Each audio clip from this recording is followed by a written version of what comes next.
Assalamualaikum warahmatullahi wabarakatuh. Selamat pagi teman-teman semua.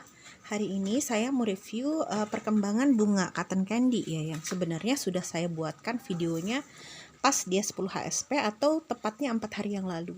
Nah, di sini teman-teman saya ingin memperlihatkan, kemarin itu kan bunga yang ditunjukkan itu kecil banget ya.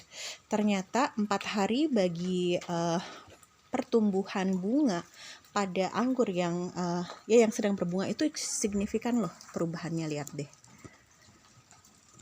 blur ya. Tuh, padahal kemarin tuh bunganya kecil banget. Saya sampai sempat kayak gimana ya, kayak yang aduh ini gimana sih, bunganya memang sekecil ini ataukah memang ini bunga perdana atau seperti apa gitu. Tapi ternyata ya itu ya, berarti di kebun saya sudah ada 2 jenis yang memang kalau sprout itu dia nggak yang gemuk gitu loh bunganya, tapi kecil. Hanya ketika dia, nih kita lihat ya, satu jengkal dari titik tumbuh atau dari bootnya itu, setelah dia satu jengkal begitu, perubahannya signifikan ya, beda gitu dengan yang kemarin. Nah, jadi teman-teman kalau teman-teman masih punya jenis apapun, nggak hanya cotton candy ataupun ghostfy, mungkin ada ya memang varian-varian tertentu yang memang kalau pas dia sprout itu nggak gendut gitu, nggak bawa bunga gendut, nggak kayak Fearless tuh kan, Fearless atau Dixon kalau di saya tuh kalau memang dia mau bunga sempurna tuh pasti dari pas belum sprout aja udah gendut gitu loh, bakal seperti apa ya, jadi yang si bootnya itu memang benar-benar gendut. Kalau kemarin ini kan, coba deh dilihat ya di video pas satu video sebelum ini, itu yang kemarin yang 10 HSP itu kecil banget, jadi kayak bunga apa ya, kayak bunga PHP kayak gitu. Nah, tapi ada juga teman-teman yang koleksi saya, tapi apa ya, saya lupa. Nah, dia itu jadi kecil, tapi nanti pas ditunggu berapa hari juga ya tetap kecil gitu. Ada yang seperti itu. Nah, jadi intinya masih ada potensi ya ketika kita melihat pas sprout itu bunganya kecil, tunggu deh ya minimal 4 sampai 1 minggu ya, 4 hari sampai 1 minggu, adakah dia memang bertambah besar si bunga. Karena ya sama ya kayak ghostfy yang waktu itu saya tinggal 3 hari, itu 3 hari bagi anggur yang sedang berbunga itu memang dia bisa amaze gitu ya. Maksudnya dia bisa memberikan bentuk yang sangat berbeda, jauh berbeda. Nah, kayak gitu. Ini ya teman-teman, semuanya tuh lihat sudah pada menunjukkan bentuknya. Walaupun kecil ya, ini memang yang terbesar yang paling ujung. Ini juga. Nah, karena di video saya tentang si cotton candy itu ini diterapkan dari awal sistem SPAP-nya itu Mas Grab, berarti apa yang harus dilakukan ketika memang sudah keluar bunga dan sudah segede gini gitu ya, atau lebih kecil dari ini pas dia brokoli. Nah, jadi kalau yang di sistem SPAP itu ketika memang sudah keluar bunga itu sesegera mungkin kasih KNO3. Jadi disiram ya, KNO3 putih itu setengah sendok makan ditambah 3 liter air, kita kocor. Nah, setelahnya kita semprot amino enzim. Ini lagi mendung di sini teman-teman. Tuh hujan rintik-rintik. Nah, nanti sebenarnya kalau di situ sih pas ada matahari ya. Maksudnya mungkin biar langsung terserap. Jadi nggak lama di bunga. Mungkin dikhawatirkan, mungkin ya, tapi saya juga kan belum coba ya.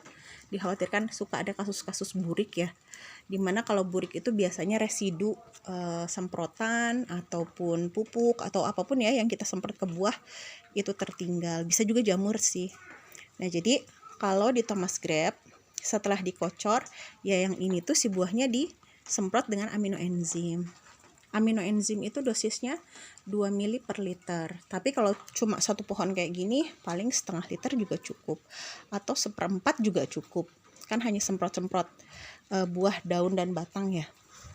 Jadi dikurangi aja nanti dosisnya. Nah, seperti itu. Nah, setelah itu apa lagi? Setelah itu kita kalau saya pribadi gitu ya, setelah itu misalnya pas lagi ada matahari atau nanti ya pas ininya udah disemprot kan biasanya masih basah. Nah, jadi besoknya atau sorenya bisa dicelup dengan GA3. Tadi ini saya udah semprot GA3 ya. Nah, di celup GA3 dosisnya berapa? Dosisnya 5 ppm aja yang rendah. Karena gini teman-teman, ada jenis-jenis tertentu yang si anggur ini dimana dia itu apa ya? Sensitivitas dalam merespon GA3-nya itu berbeda-beda. Kalau saya pribadi, saya pernah yang 1 tetes untuk 200 ml itu kan sama dengan 5 ppm ya.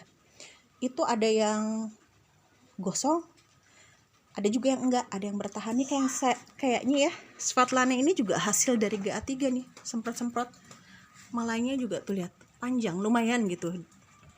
Saya nggak tahu ya Svetlana asli kayak gimana, tapi ini kayaknya sih panjang. Kelihatan nggak sih silau ya? Ntar.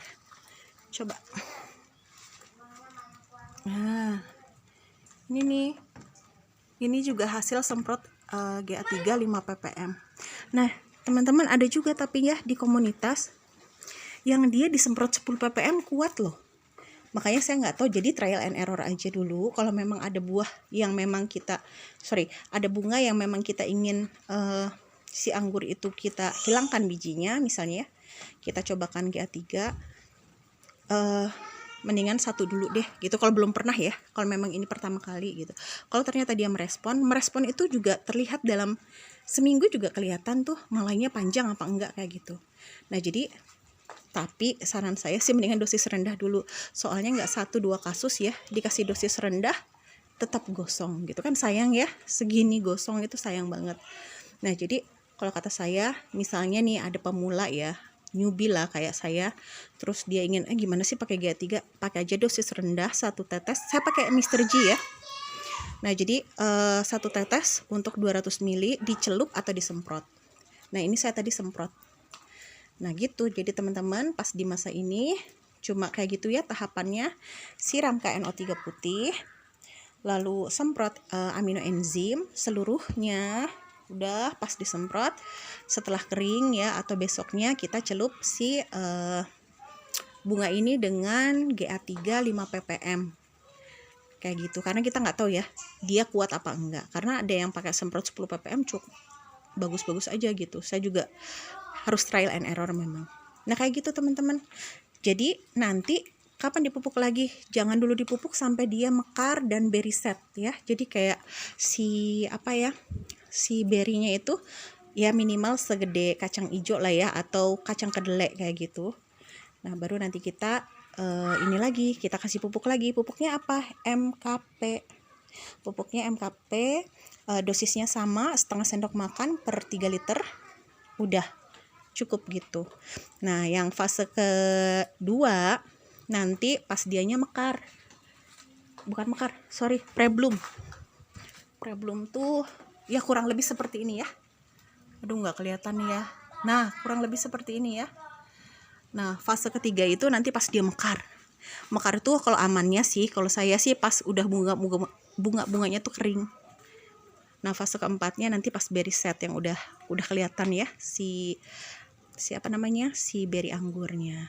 Tapi gini teman-teman, kalau untuk GA3 ya sebenarnya nggak 1-2 juga kasus yang saya amati ya di forum anggur atau di komunitas itu, yang dia cuma 2 kali perlakuan aja dia udah pada menunjukkan hasilnya gitu loh. Jadi nggak harus 4 step, dia cukup di 2. Dan untuk amannya mereka itu kadang suka di fasenya gitu ya, kadang di yang memang dia udah after bloom gitu loh, pas bener-bener full bloom. Jadi yang pas bunga kering dia semprot, terus nanti pas berry set dia semprot. Jadi bukan pas fase brokoli, karena katanya ya kayak gitu sih memang ya. Saya juga pernah mengalami pas saya semprot pas mekarnya dia mati, maksudnya gosong gitu, hitam. Ya paling itu ya informasinya. Berarti sistem SPAP-nya setelah tuntas ini semua, saya sudah kocor, saya juga sudah semprot amino enzim dan juga masukkan GA3. Maka kita tunggu sampai dia fase full bloom, pre-bloom dan full bloom. Setelah itu, setelah berry set, kita masukkan lagi GA3-nya, ditambah lagi masukkan MKP 1 kali ya, yang dosis rendah tadi setengah sendok makan untuk 3 liter air. Oke, demikian ya reportase cotton candy hari ini. Selamat pagi, salam pengangguran dari Bukit Jasmine. Wassalamualaikum warahmatullahi wabarakatuh.